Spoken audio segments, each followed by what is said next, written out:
Hey everyone. Now that I've seen the first few episodes, most recent of which I have access to of being Boba or Bust, I present my first impressions on the regular show The Lost Tapes, the revival of the hit Cartoon Network show, which previously ran from 2010 to 2017 in over 8 seasons.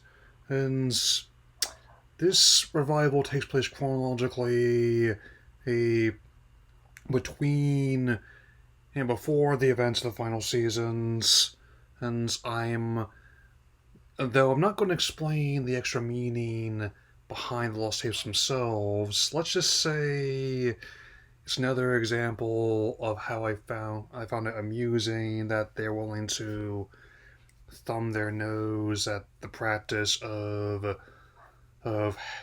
amortization, and for a number of reasons. So let's begin. Admittedly, I did my best to avoid spoilers to the degree that I only took in a certain amount of pre-release information and only saw promotional material being rolling out in the weeks leading up to the show's debut, which officially happened a week ago, and they're gonna keep the new episodes coming rapid clip. As like I expected, they have them all ready to go.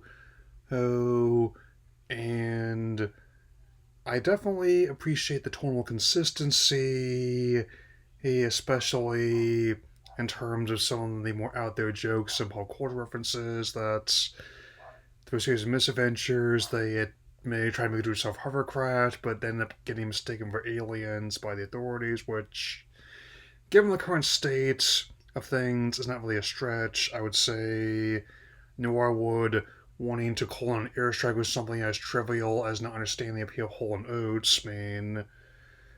Not that I would accuse them of being out of touch or out of time, or any of them being a man eater. I can say that the whole idea of fast casual fusion cuisine being weaponized is also, oh, again, not a complete stretch. And again, one of the aforementioned jokes about featuring Margaret and Eileen having to consume a large vessel of fried meat. They had to have known what they were talking about when they did that. They really did.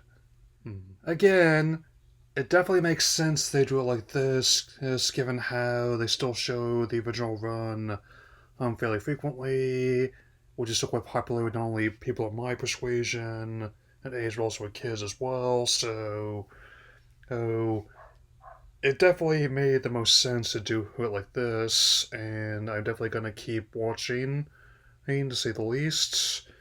At least as the original is one of my comfort shows for a long time, and when there's increasing craziness every single day, let's just say Strange Times definitely call for Strange Entertainments. I can tell you that much for free. Of course, there's the absurdist as humor is rooted in characterization, and that Benson has often, in particular, has been more and more regarded as someone like an anti-Squidward, where Squidward is often marked by his irritability preventing any real change in his life. I mean, Benson instead uses said ability as a way to invoke a change amongst himself or his employees. He's including a series of educational tapes he uses to try and gamify their jobs.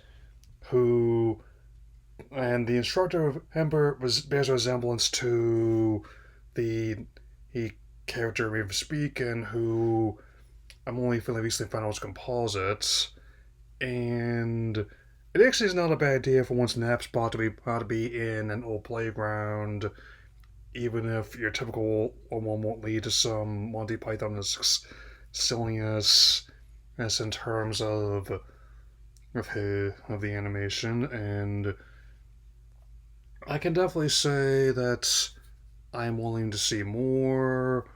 Or I'm also gonna keep rewatching the movie until I need space, at least in my cloud storage again, and which tends to happen on a sort of regular basis. Okay, so bottom line, Hein, regular show Lost Tapes so far is a worthy revival of one of Cartoon Network's best shows 2010s. I certainly hope that the cast and creatives can keep the momentum they have got going. And with that in mind, I definitely have a few other ones coming out this week, including a look at Mandalorian Grogu, and I'll have some stuff prepped for when someone's saying whether or not I take a trip to Brookings. So, I'll be off for now. See you all again soon. Take care, everyone.